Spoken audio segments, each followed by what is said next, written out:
I mean, the very first director that I ever worked with was a woman.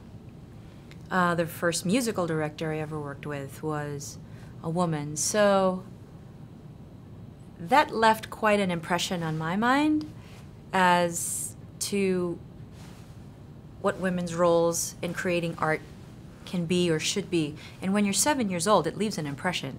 Because the very first show I ever did was The King and I, our director. She's passed away already since. Her name was Zenaida Amador. And she was maybe 4'11" or 5 foot. But she was feared and strong. And you just did not dare cross her. At the first interaction of the gods, she says, I will give her strength when the time is right.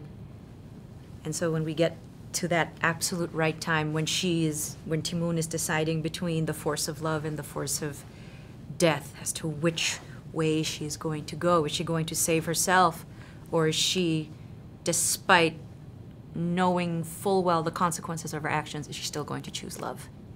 So it's just, so for me it's very powerful. I get to belt this big old note at the end of my track, and I gesture to Ti-Moon, and I'm waiting at the very end to see what choice she's going to make. And when she chooses love, it's just this feeling of relief that love still wins out in the end. I kind of go by my gut, and I kind of, for some weird reason, find myself gravitating towards roles that find themselves reflecting something that's going on in my life. Whether it's a relationship crisis, or something going on with my family, or is there something going on with my mom or an aunt, or is there some truth in this role that I know I can play because it's actually happened in my life.